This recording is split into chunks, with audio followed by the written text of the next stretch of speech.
Assalamualaikum warahmatullahi wabarakatuh. Perkenalkan, saya Haliza Hairiah Hutagaol, NIM A1I1 19016, mata kuliah prosedur kelompok dalam konseling, dengan dosen pengampu Bapak Afan Yusra SPD MPD. Saya dari Prodi Bimbingan Konseling, Fakultas Keguruan dan Ilmu Pendidikan Universitas Jambi, 2021. Pertama, konsep dasar terjadinya suatu kelompok dan jenis kelompok. Kelompok itu merupakan orang-orang yang kebetulan berkumpul dan memiliki tujuan yang sama, namun tidak adanya interaksi dan tidak kenal satu sama lain. Perbedaan kelompok dengan kelompok sosial yaitu kelompok sosial merupakan kumpulan manusia yang punya kesadaran yang sama tentang keanggotaan dan saling berinteraksi. Unsur penting di kelompok sosial adalah adanya hubungan dan juga interaksi. Syarat dan ciri kelompok sosial menurut Robert K. Marton, sosiolog asal Amerika, ada 3 kriteria kelompok sosial. Yang pertama yaitu punya pola interaksi. Yang kedua, pihak yang berinteraksi mengakui kalau dia adalah anggota kelompok. Dan yang ketiga adalah pihak yang berinteraksi diakui kembali oleh anggota kelompok tersebut. Selanjutnya, syarat-syarat terbentuknya kelompok.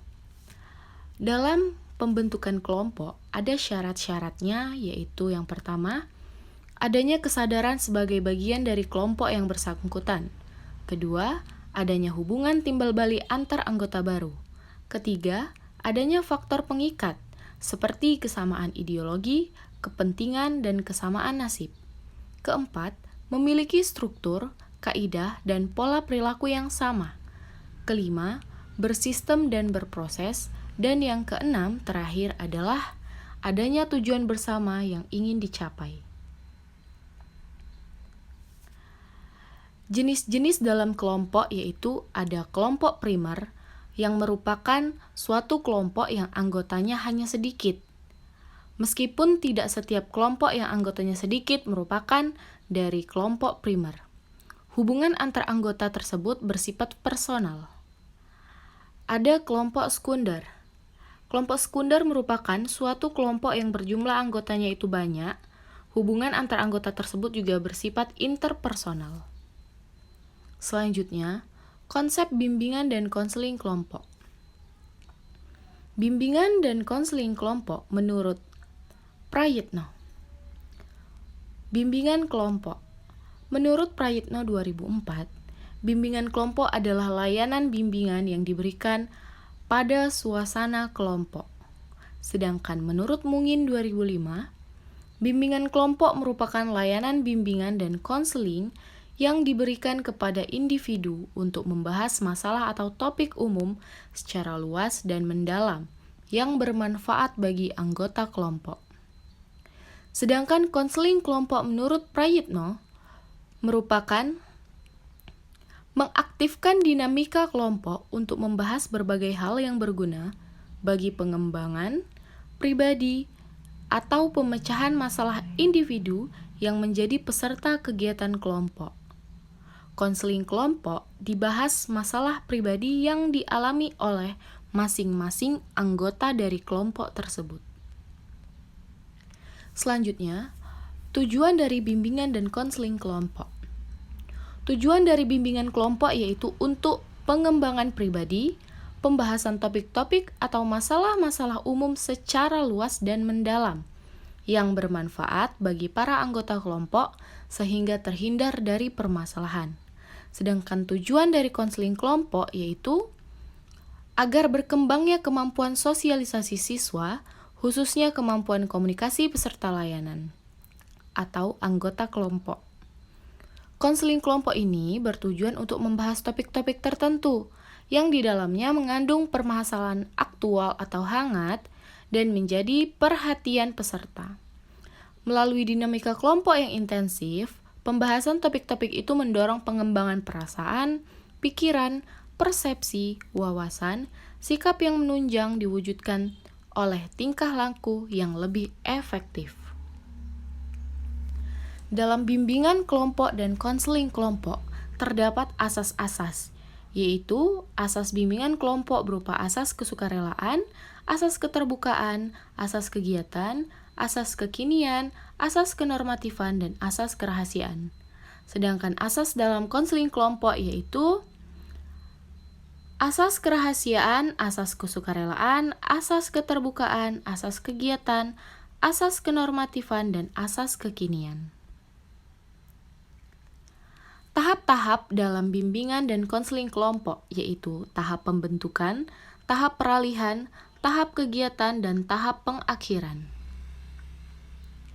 Selanjutnya, standar prosedur operasional bimbingan kelompok.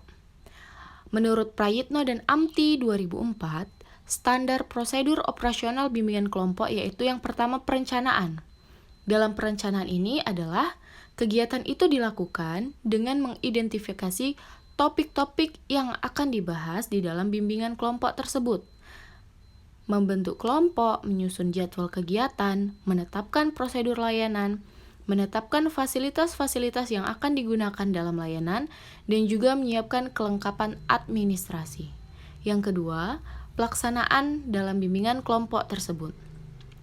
Ini dilakukan oleh guru bimbingan dan konseling atau sebagai pemimpin kelompok, yaitu dengan mengkomunikasikan rencana layanan bimbingan kelompok, mengorganisasikan kegiatan layanan bimbingan kelompok, menyelenggarakan layanan bimbingan kelompok, yaitu tahap-tahapnya adalah pembentukan, peralihan, kegiatan, dan pengakhiran. Yang ketiga adalah evaluasi bimbingan kelompok. Di sini yaitu menetapkan materi evaluasi, menetapkan prosedur evaluasi, menyusun instrumen evaluasi, dan mengoptimalisasikan instrumen evaluasi, dan juga mengelola hasil aplikasi instrumen. Yang keempat ada analisis hasil evaluasi. Nah, di sini yaitu menetapkan norma atau standar dari analisisnya, lalu melakukan analisis, dan yang terakhir menafsirkan hasil dari analisis tersebut. Yang kelima, tindak lanjut, yaitu menetapkan jenis dan arah tindak lanjut, mengkomunikasikan rencana tindak lanjut kepada pihak terkait, yaitu dalam hal ini adalah anggota kelompok atau peserta layanan, dan yang terakhir melaksanakan tindak lanjut. Yang keenam adalah laporan, yaitu dengan menyusun laporan bimbingan kelompok dan juga menyampaikan laporan kepada pihak terkait yaitu anggota kelompok atau peserta layanan dan mendokumentasikan laporan. Dalam standar operasional bimbingan kelompok dan konseling yaitu ada prabimbingan, pelaksanaan, dan pasca bimbingan. Prabimbingan yaitu yang pertama adalah kita harus menyusun RPL bimbingan kelompok dan pembentukan kelompok sebelum kita melaksanakan layanan bimbingan kelompok. Pelaksanaannya yaitu pembentukan transisi, inti, dan penutup yaitu termasuk ke dalam kegiatan bimbingan kelompok. Yang pasca bimbingan adalah mengevaluasi perubahan yang dicapai setelah melakukan kegiatan bimbingan kelompok, menetapkan tindak lanjut kegiatan yang dibutuhkan, dan menyusun laporan bimbingan kelompok ketika kegiatan bimbingan dan kelompok sudah selesai dilaksanakan. Baiklah, hanya segitu yang dapat saya sampaikan. Kurang lebihnya saya mohon maaf. Saya ucapkan terima kasih. Wassalamualaikum warahmatullahi wabarakatuh.